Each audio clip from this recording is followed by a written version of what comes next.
Nous sommes le jeudi 12 septembre, bonjour à toutes et à tous, bienvenue sur Grand Lille TV, il est tout juste 7h30, bon réveil et bonne matinée surtout en notre compagnie. Voici le journal de la rédaction, tout ce qu'il faut savoir aujourd'hui dans votre métropole lilloise.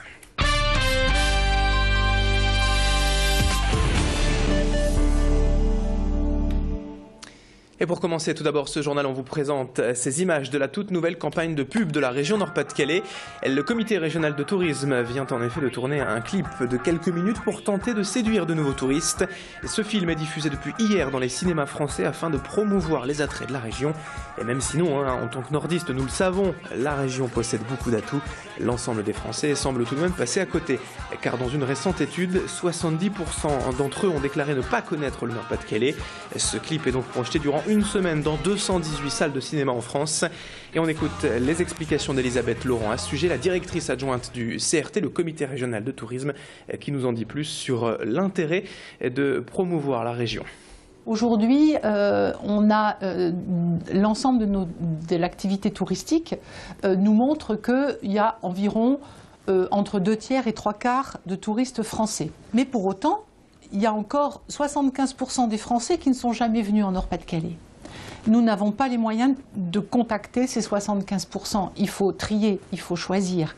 Donc nous avons choisi de nous adresser à un certain nombre de Français qui sont susceptibles d'avoir envie de venir en Nord-Pas-de-Calais parce que ce qu'ils aiment quand ils font du tourisme, c'est ce que justement nous avons à offrir. Ce week-end, la gare Saint-Sauveur à Lille, bien sûr, accueille la 3e édition des 48 heures de mode, une sorte de Fashion Week lilloise, où les créateurs et créatrices nordistes vont présenter leur nouvelle collection, des jeunes talents de la mode soutenus par le label des maisons de mode, et qui pour certains présenteront là leur première collection. D'autres créateurs déjà installés qui ont leur marque et leur boutique seront aussi présents pour un week-end entier dédié donc à la mode, et une vitrine pour tous ces jeunes talents qui peuvent ainsi se faire connaître et attirer de potentiels acheteurs.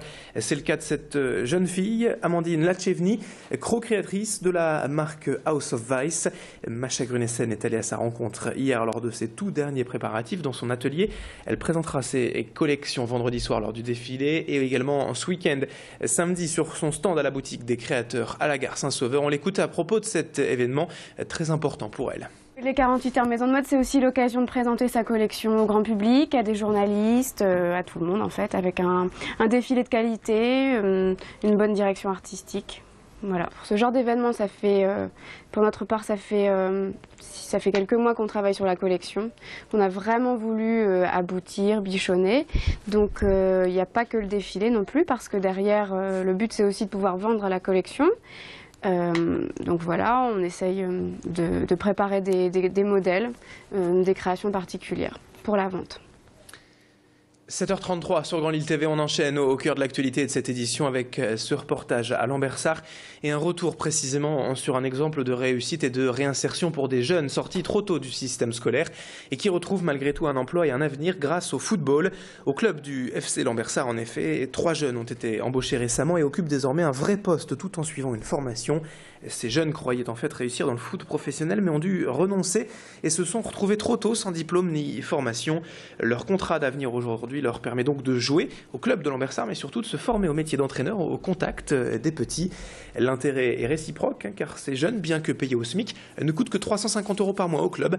Tout le monde est satisfait, tout le monde est gagnant et le FC Lambersart va même bientôt recruter un 4e jeune prochainement. Témoignage de ce jeune entraîneur, Alan, rencontré par Tanguy Lécluse. J'étais en sport-études au lycée Jean Perrin à Lambersart, donc je pensais percer dans le foot, mais malheureusement suite à une blessure j'ai pas su percer. J'ai pris une équipe de U10, donc ils ont l'âge de 10 ans, et ce qui m'a permis après avec le club de Lambersart d'avoir un contrat d'avenir. Au bout de 3 ans, on a comme tu dirais un brevet d'état, c'est considéré comme équivalent à un bac, donc on pourrait être embauché avec ce diplôme. Enfin, on se quitte avec ces images de la dernière exposition au Colisée de Lambersart à voir jusqu'au mois de décembre. Les arts plastiques n'ont jamais aussi bien porté leur nom pour cette expo simplement intitulée « Le plastique ». Ici, les artistes mettent à l'honneur cette matière issue du pétrole et que l'on retrouve partout dans la vie de tous les jours.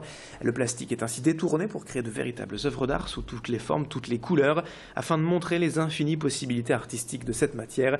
10 artistes exposent donc leur travail et offrent une seconde vie à cette matière polluante et décriée. Une deuxième vie donc pour le plastique que nous fait découvrir Tanguy Lécluse avec ces images et avec les explications de Claude Reynard, l'adjoint au maire à Lambersart, délégué à la culture, ces explications pour nous montrer ses œuvres.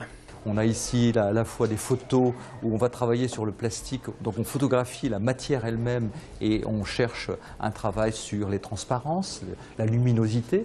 Là, c'est un collectif qui s'appelle le collectif de la Ferblanterie, c'est donc 5 ou 6 artistes qui ont travaillé à la fois sur j'allais dire le plastique et ses déchets, et puis un univers qui est créé, soit par exemple une robe superbe qui est faite avec des récupérations, vous voyez, de bandes magnétiques. Hein, donc on est là sur un univers assez complètement onirique, mais en même temps qui est très esthétique. On est vraiment sur un travail sur peut-être la matière lui-même et en même temps pour l'anoblir.